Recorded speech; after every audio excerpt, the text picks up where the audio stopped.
Boards हो या CUET, the twin Bros के MCQs अनबीटेबल है। जब प्रैक्टिस ही हो एग्जाम जैसी तो फंसना पक्का है। स्वागत है आपका ह्यूमैनिटीज की नंबर 1 MCQ सीरीज में। हे फ्यूचर टॉपर्स, गुरु भैया दिस साइड। आज हम करने वाले हैं क्लास 12 पॉलिटिकल साइंस बुक 1 के आखिरी चैप्टर ग्लोबलाइजेशन के बहुत सारे एमसीक्यूज। ये वीडियो अगर आप एंड तक देख लेते हैं तो इसके बाद एमसीक्यूज के लिए और कोई वीडियो देखने की जरूरत नहीं पड़ेगी।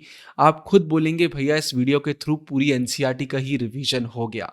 आपको ऑलरेडी पता है आपको क्या करना है, कॉपी और पेन लेकर बैठना है, अपने मार्क्स कैलकुलेट करना है और वीडियो एंड होने के बाद कमेंट्स में अपना स्कोर बताना है।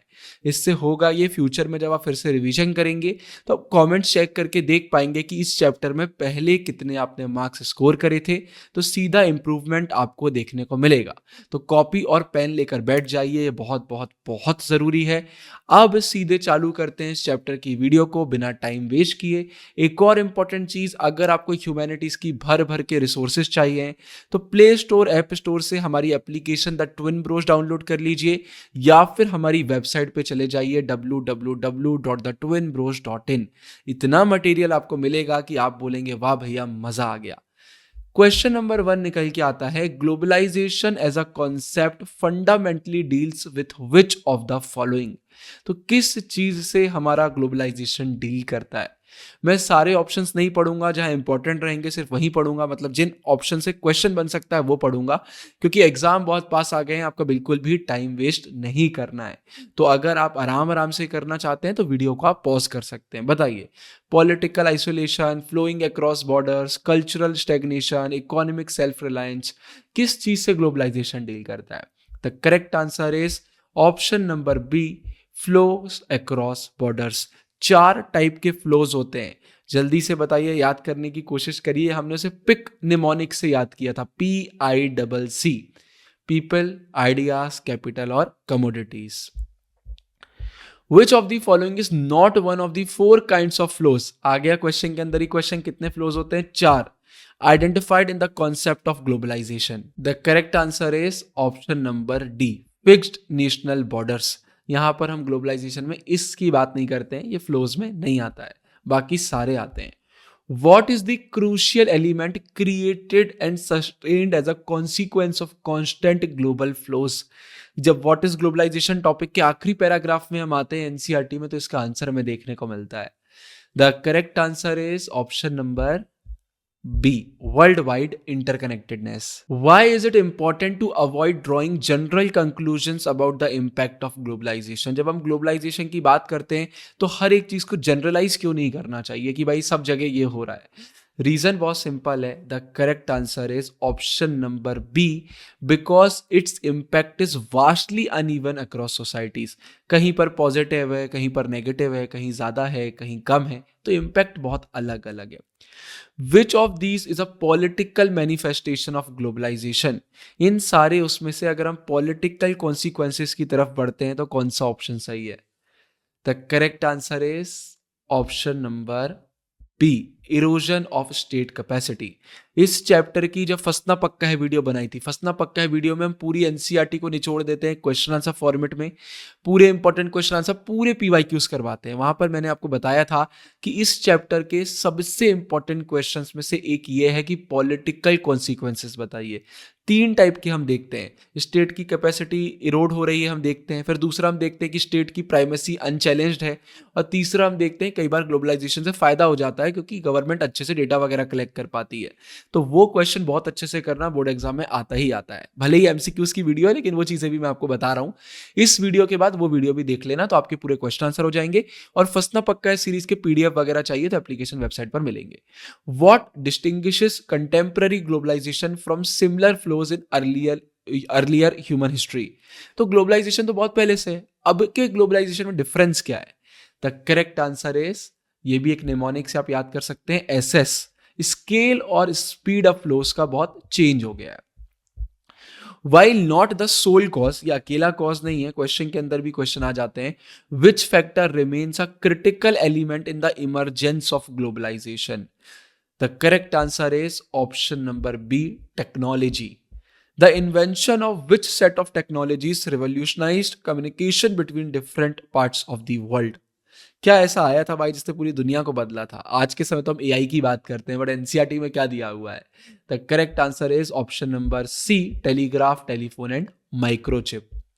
In the early stages of history, what did the advent of printing laid the basis for? 9th और 10th की हिस्ट्री की बुक को याद करिए, आपको आंसर बन जाएगा कि इनमें से क्या ऐसा हुआ था हमको जो देखने को मिला था. The correct answer is creation of nationalism. Nationalism की भावना सबके अंदर आई थी, प्रिंटिंग ने उसको एक बहुत बूस्ट दिया था. Which flows are likely to move quicker and wider than movement of people? भाई लोगों का मूवमेंट इतना आसान नहीं हो सकता. बहुत सारी कंट्री में स्ट्रिक्ट वीजा पॉलिसीज वगैरह भी देखने को मिल जाती हैं. उसके अलावा भी इंसानों को जाना है, टाइम टेकिंग है. बताइए क्या है जो ज़्यादा जल्दी हो जाता है इंसानों से? The correct answer is CC, capital and commodities. Question number 11, why is the bird flu और a tsunami cited as an example related to globalisation? इन्हें हम ग्लोबलाइजेशन के एग्जाम्पल में क्यों देखते हैं, क्या रीजन निकल के आता है? The correct answer is option number B. हम ये दिखाते हैं कि कुछ इवेंट्स ऐसे होते हैं जो किसी एक नेशनल बाउंड्री के अंदर नहीं आते, वहां पर सबके साथ की जरूरत पड़ती है. फिर question number 12, what does the erosion of state capacity refer in the context of globalization? The correct answer is option number B, inability of governments to do what they do. Government welfare करती है, policies बनाती है, लोगों का, citizen का ध्यान रखती है, लेकिन ग्लोबलाइजेशन के चक्कर में एक कॉन्सिक्वेंस ये भी निकल के आता है कि उनकी कैपेसिटी उनसे छिनने लग जाती है. इरोजन हमें देखने को मिलता है. Globalization is leading to a transition from the welfare state to which type of state? पहले तो वेलफेयर का काम होता था, लेकिन ग्लोबलाइजेशन के चक्कर में अब स्टेट कैसी हो गई हैं? The correct answer is option number B, minimalist state में अब वो कन्वर्ट हो गई हैं. In a minimalist state which of the following is considered a core function? Core function क्या है? कि भाई गवर्नमेंट को बस ये फंक्शन करना चाहिए, बाकी तो मार्केट संभालेगा. The correct answer is option number B again, maintenance of law and order. Under the influence of globalization, what becomes the prime determinant of economic and social priorities instead of the state? अब state का role कम हो गया, किसका role ज्यादा हो गया? कौन ये सारी चीजें डिसाइड करता है? The correct answer is market. How can technology actually enhance state capacity despite globalization? Third consequence में हम देखते हैं कि भाई कई बार फायदा भी होता है, और मैंने हिंट आपको इसकी दे ही दी थी. The correct answer is option number B, by providing tools to collect information about citizens to rule better.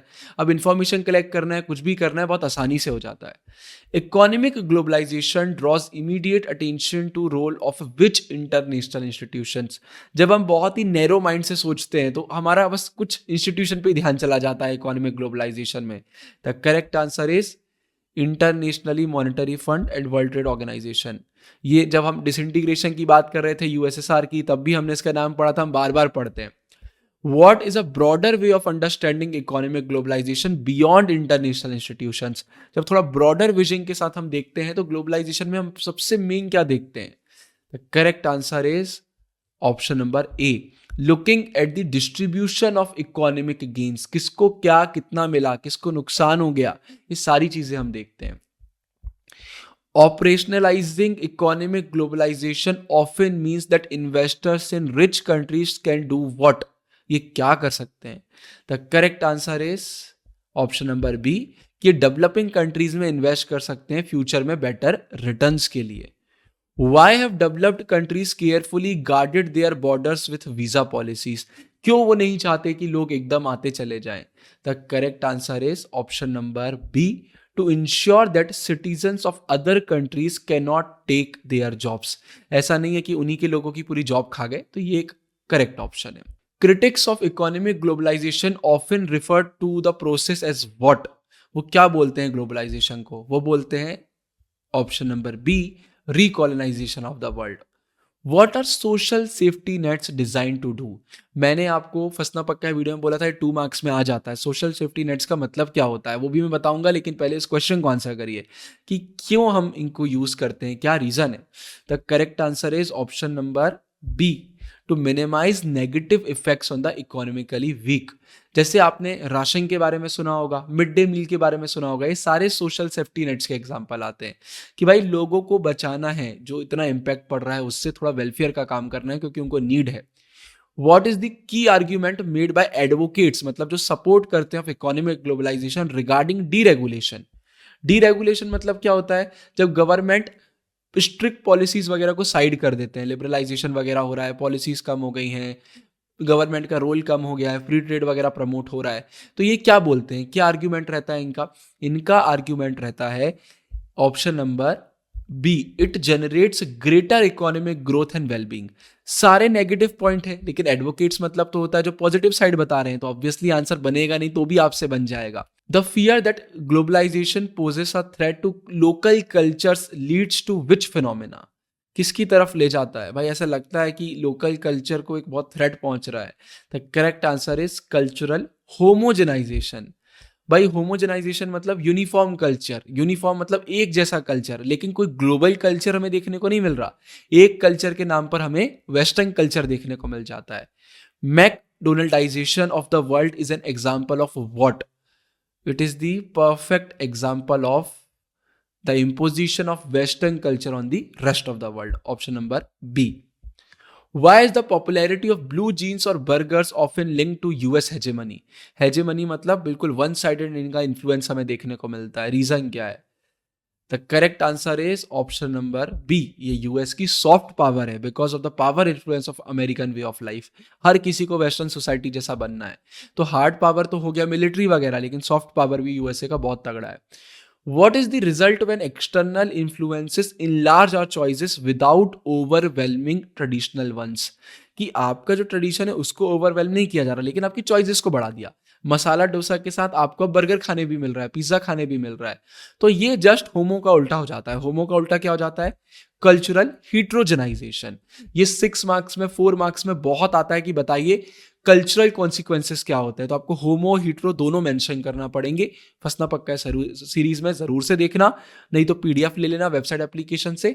और हाँ, वीडियो अभी तक देख रहे हो तो प्लीज वीडियो को लाइक कर दो, कमेंट में लिख दो भैया वीडियो में दम है। आप लिखेंगे यूट्यूब की एल्गोरिथम सपोर्ट करेगी, वीडियो नंबर 1 रैंक करेगा। इतनी मेहनत आपके लिए कर रहे हैं, आपका फर्ज बनता है आप लाइक करें और कमेंट करें और देखने के बाद शेयर करें। 10-15 सेकंड का टाइम लगता है, लेकिन जरूर से करिए। इसके बाद the combination of a khadi kurta worn over blue jeans is an example of what? ये किस चीज का एग्जाम्पल है? ये एग्जाम्पल है option number B, a unique outcome of outside influence या फिर cultural exchange. During the colonial period what was India's primary economic role under Britain?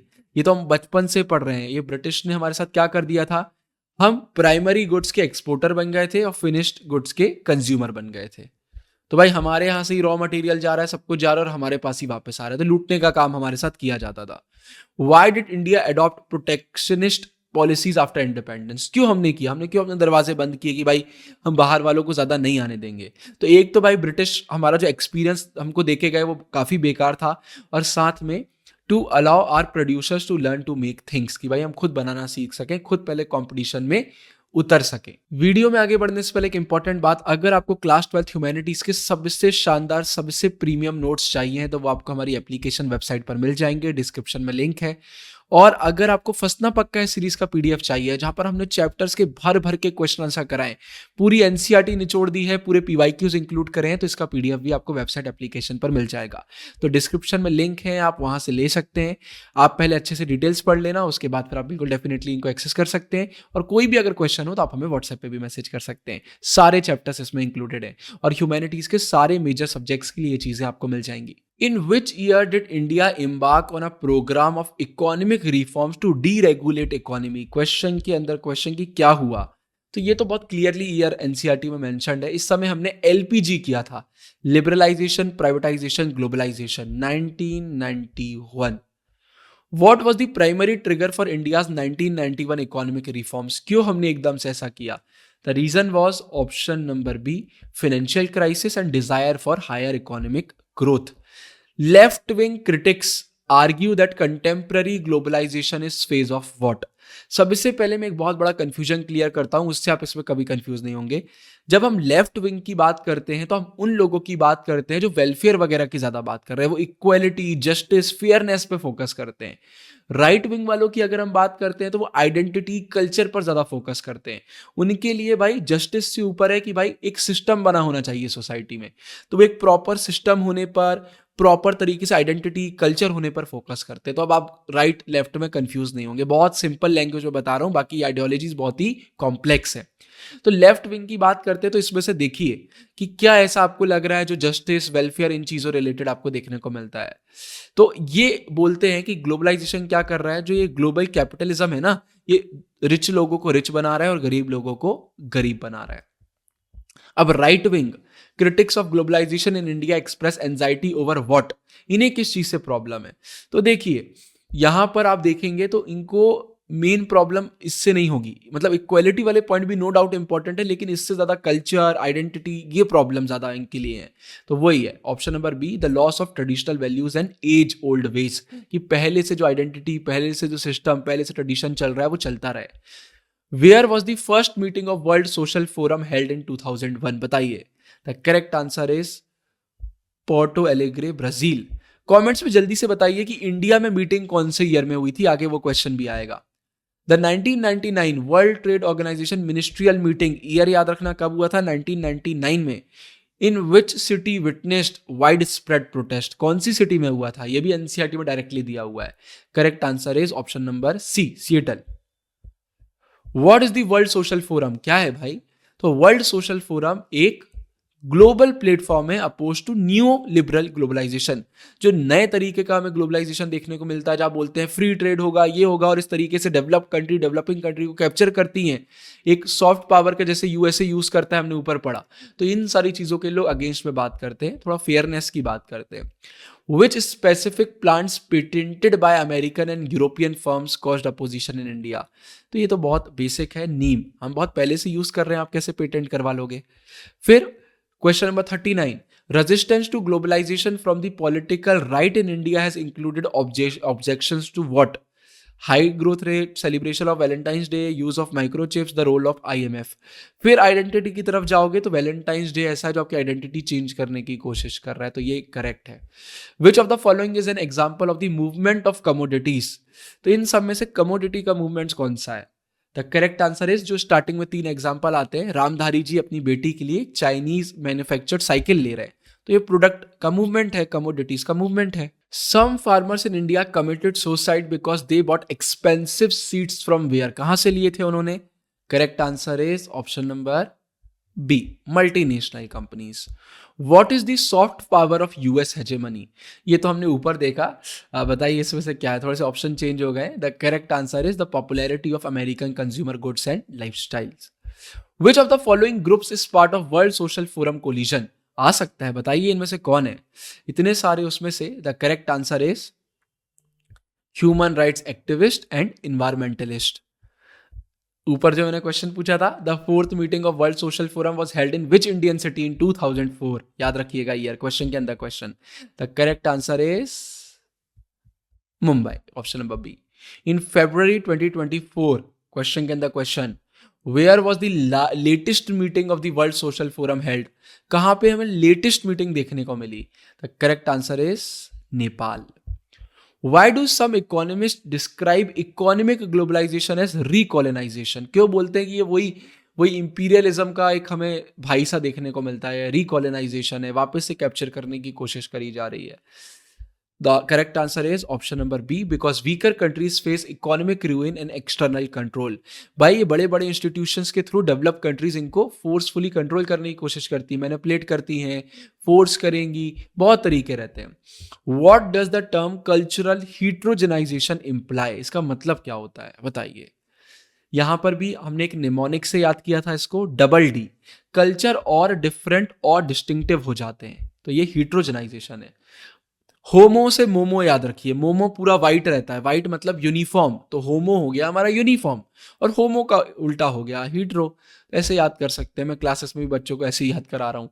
Which statement is true about the impact of globalization, इसमें से क्या true है बताइए।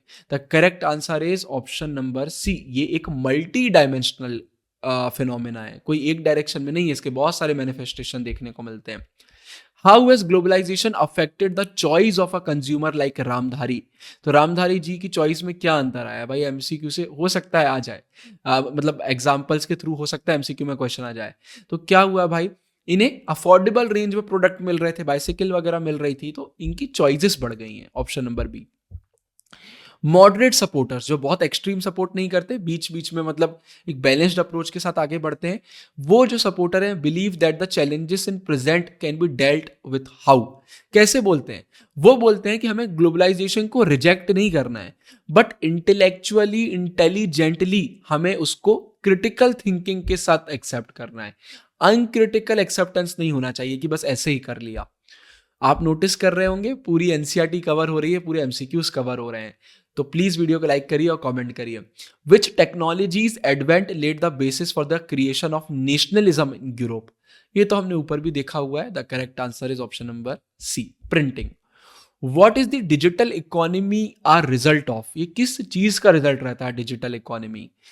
इन सारे options में से the correct answer is technological advances in communication and computing. In the context of globalization, what does the flow of capital refer to? Capital refer को हमने कैसे देखा हुआ है बताइए, जल्दी बताइए। The correct answer is option number B, investment of money across borders. Which of the following is a right-wing objection to globalization in India? India में कैसे इन्हें प्रॉब्लम है? The correct answer is westernization of dress taste of girl students. तो right wing identity से आप जोड़ सकते हैं, पर एक बार रैपिड रिवीजन वीडियो से रिवीजन कर लेना चैप्टर का, तो एक बार सब फ्रेश मेमोरी में आ जाएगा, right wing, left wing, consequences, क्योंकि सबसे इजी चैप्टर है ये। What did the protesters at the 1999 Seattle World trade Organisation meeting allege, मतलब उन्होंने क्या क्या कंप्लेंट करी थी, उन्होंने क्या बोला था, उन्होंने बोला था कि भाई unfair trading practices by economically powerful states.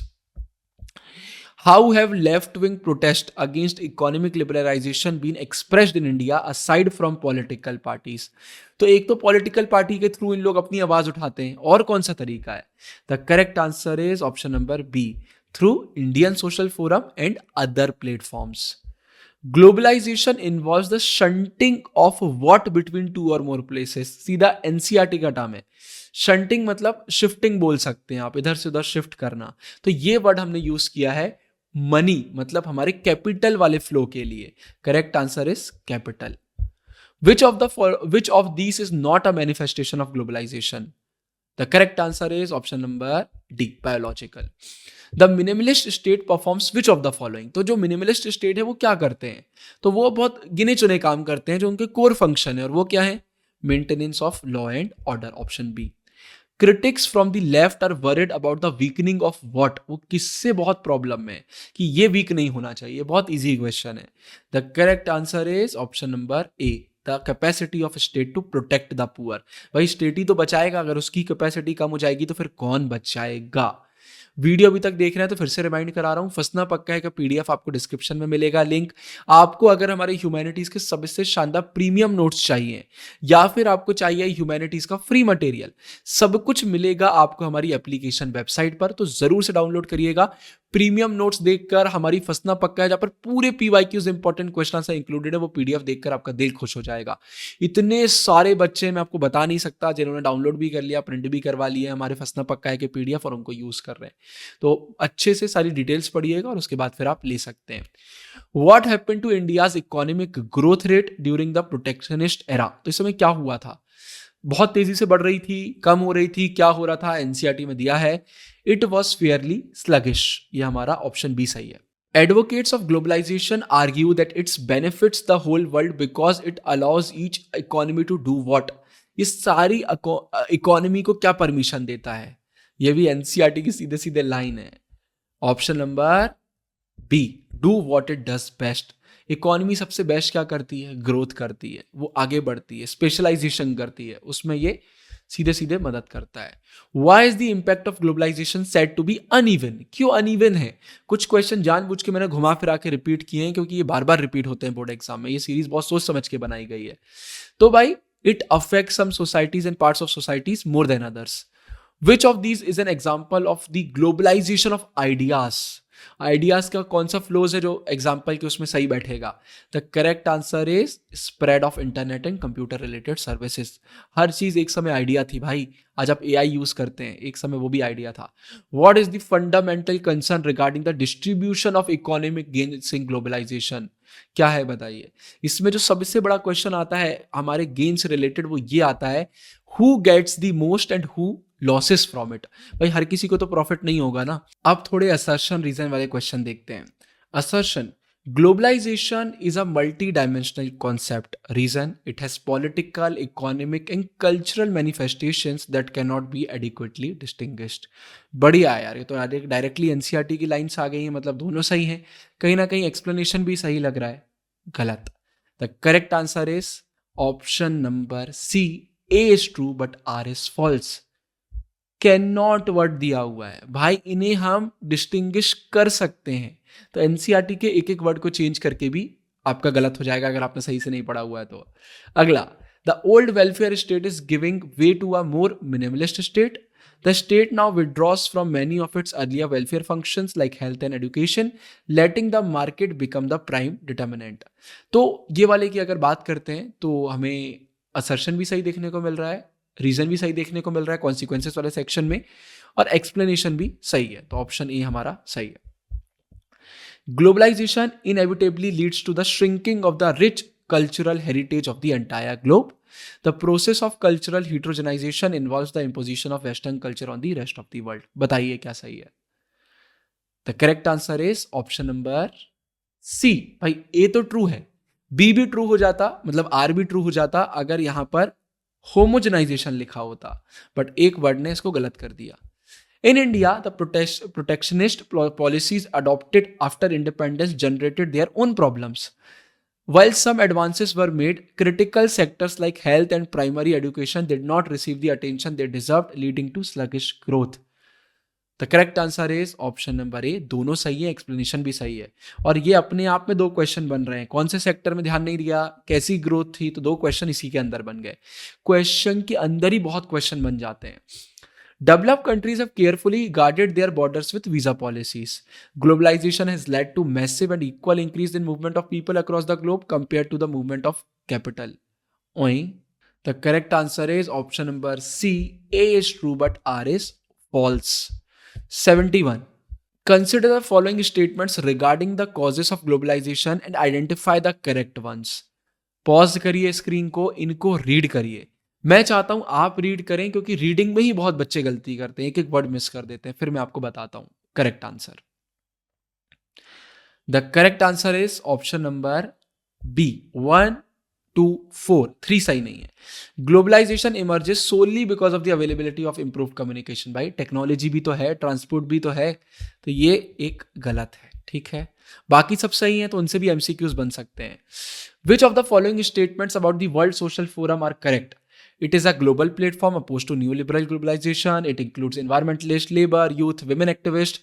The first meeting was held in Mumbai in 2004. The latest meeting was held in Nepal in February 2024. तो भाई पूरे में से एक ऑप्शन है जो हमको सही नहीं लग रहा है, वो है ऑप्शन नंबर 3। तो ऑप्शन नंबर बी सही हो जाएगा, 1, 2 and 4। Consider the following statements regarding the impact of globalization on state capacity। बताइए, ये तो मैंने आपको बहुत अच्छे से एक्सप्लेन भी किया हुआ है कि कॉन्सिक्वेंसेस में 3 चीजें हमें देखने को मिलती हैं। The correct answer is option number A, 1, 2, 3। Multinational companies increase the capacity of government to make independent decisions. ये कोई पॉइंट ऐसा नहीं है जो सही निकल के आए, बाकी ऊपर तीनों सही हैं। और मैं बार बार बोल रहा हूँ उसका क्वेश्चन आंसर बहुत अच्छे से प्रिपेयर करना, कल्चरल कॉन्सिक्वेंसेस का बहुत अच्छे से करना, बोर्ड एग्जाम में आता ही है। और फ्लोज की भाई ग्लोबलाइजेशन में कितने फ्लोज देखने को मिलते हैं, फ्लोज को ही हम ग्लोबलाइजेशन के कंपोनेंट्स भी बोलते हैं। अगर बोर्ड एग्जाम में क्वेश्चन आता है mention any 4 components of globalization, तो फ्लोज ही लिख कर आओगे आप, फिर इंट्रोडक्शन और एडिशनल चीजें भी लिखोगे, लेकिन फ्लोज जरूर से लिखना। Question number 74, identify the correct statements regarding the economic consequences of globalization. बताइए पढ़िए इसको पॉज करके। The correct answer is option number B, 1, 2 and 4, 3 सही नहीं है। 75, which of the following statements correctly describe the cultural consequences of globalization? बताइए। Cultural homogenization leads to the rise of uniform global culture. Cultural heterogenization makes each culture more different and distinctive. External influences always reduce our choices and overwhelm the traditional values. Cultural exchange is rarely a one-way process. The correct answer is option number B. 1, 2 and 4 are correct. अब match the following की तरफ बढ़ते हैं। तो भाई देखो, ये तो हमने पढ़ा हुआ है, हमें मालूम है जो ब्राजील में है वहां पहली मीटिंग हुई थी, तो 1 का तो सी होना चाहिए, तो इसमें भी 1 का सी दिया हुआ है और इसमें भी दिया हुआ है। फिर हमने मुंबई का भी पढ़ा 2004, तो 2 का ए होना चाहिए, तो 2 का ए सिर्फ इसमें दिया हुआ है, तो ए ऑटोमेटिकली करेक्ट हो गया। Match the following types of flows, चलो ठीक है भाई। फ्लो ऑफ कमोडिटीज, तो कमोडिटीज में तो हमने सेकंड का ए देखा हुआ है, तो सेकंड का ए सिर्फ एक में दिया हुआ है, तो कई बार एक ऑप्शन भी बन जाए तो पूरा आंसर बन जाता है। तो पहले का हमारा ए सही था, इसका हमारा बी सही है। Match the critics of globalization with the group they are associated with, बताइए, ये तो हमने पढ़ा हुआ है, अब ये मैं नहीं बताने वाला। The correct answer is option number ए। समझ गए, ये बहुत सिंपल है। और इसके बाद राइट विंग वालों का देखो, राइट विंग की अगर हम बात करते हैं तो राइट विंग वालों का क्या बोलना है, इनका बोलना है भाई यही आइडेंटिटी रिलेटेड प्रोटेक्शनिज्म होना चाहिए, सेल्फ रिलायंस होना चाहिए। तो 2 का ए सिर्फ एक ही जगह पे दिया हुआ है, तो ऑटोमेटिकली हमारा 1 सही हो जाता है। Match the technological invention with its specific impact, तो बताइए क्या होना चाहिए। The correct answer is option number A. Match the following terms with their definition based on the sources, बताइए। सोशल सेफ्टी नेट्स के बारे में हमने पढ़ा हुआ है कि भाई ये 2 का तो ए ही होना चाहिए, तो 2 का ए पूरे उसमें सिर्फ एक ही में दिया हुआ है, तो ऑटोमेटिकली वो हमारा सही हो गया। Assertion, resistance to globalization India has come from both political left and political right, absolutely correct. Reason क्या है, while the right objects to economic liberalization, the left expresses anxiety over the loss of traditional culture and values, बताइए। The correct answer is option number C, A is true but R is false। यहाँ right और left को उल्टा उल्टा कर दिया है, switch होगा तो आंसर सही हो जाएगा। Globalization is not a purely economic phenomena, it is a multi-dimensional concept with political, economic and cultural manifestation। Option number A is correct, दोनों सही है, एक्सप्लेनेशन भी सही है। Consider the following statements about the impact of technology on globalization and select the correct ones, तो बताइए इसमें से कौन सा है जो आपको एकदम सही लग रहा है। The correct answer is option number B, 1, 3 and 4। 2 हमको सही नहीं लग रहा है, ठीक है, आगे बढ़ते हैं। Assertion 84, economic globalization involves many actors other than international institutions like IMF and WTO। A broader understanding requires looking at the distribution of economic gains and who losses from the process। The correct answer is, ये तो हमने पढ़ा हुआ है, option number ए, दोनों सही हैं और एक्सप्लेनेशन भी एकदम सही है। Arrange the following events in correct chronological order, क्या पहले हुआ फिर क्या बाद में हुआ, regarding India's economic history of as mentioned in the sources, अलग अलग जगहों से जहां हमने कलेक्ट किया, बताइए इसमें से क्या सही लग रहा है आपको। तो भाई देखो, हमने चैप्टर की शुरुआत करी, हमने पूरे चैप्टर को पढ़ा, तो हमें ये तो क्लिक हो गया था कि ब्रिटिश टाइम से हमने बात चालू करी है, तो ये प्राइमरी गुड्स रॉ मटेरियल वाला तो हमारा सबसे पहले आना चाहिए, तो पूरे उसमें इसमें भी पहले दिया हुआ है, इसमें भी पहले दिया हुआ है। फिर हमने क्या किया था, जब ब्रिटिश चले गए तो हमने प्रोटेक्शन की कोशिश करी, तो 1 उसके बाद आना चाहिए, तो 1 उसके बाद है, ऑप्शन ए अपने आप सही हो गया। थोड़ा सा दिमाग दौड़ा के इसको हम कर सकते हैं, इसको भी हम सीक्वेंस में जमाते हैं, है ना, कब क्या क्या हुआ, फर्स्ट मीटिंग हुई या फिर कुछ और हुआ, ये हमको पता होना चाहिए। तो करेक्ट है, सबसे पहले मिनिस्ट्रियल मीटिंग हुई थी सीएटल में, उसके बाद ये सारी चीजें हुई हैं, ये अलग अलग चीजें जो वर्ल्ड सोशल फोरम की हैं, तो ए ऑप्शन हमारा ऑटोमेटिकली सही हो गया। Question number 87, arrange the following technological developments in the order of the historical emergence और impact as described in the sources. जितने भी सोर्सेस हमने पढ़े हैं, पूरा चैप्टर पढ़ा है, तो बताइए। तो यार पूरे चैप्टर में हमने 16, 17, 18 सेंचुरी की भी बात करी, हमने देखा कि भाई हर जगहों पे ग्लोबलाइजेशन देखने को मिलता था, लेकिन वो तो यहाँ कुछ नहीं दिया हुआ। फिर हमने लेट 18 सेंचुरी, हमने 19 सेंचुरी की बात करी कि नेशनलिज्म वगैरह बहुत था, और एक क्या हुआ था, प्रिंटिंग आई थी जिससे बढ़ गया था, तो प्रिंटिंग तो पहला पॉइंट होना चाहिए, तो 2 और 2 दोनों में दिया हुआ है, ठीक है। फिर हमने देखा भाई टेलीग्राफ और टेलीफोन वगैरह का इन्वेंशन हुआ, तो 2 के बाद 4 आना चाहिए, 4 यहाँ दिया हुआ है।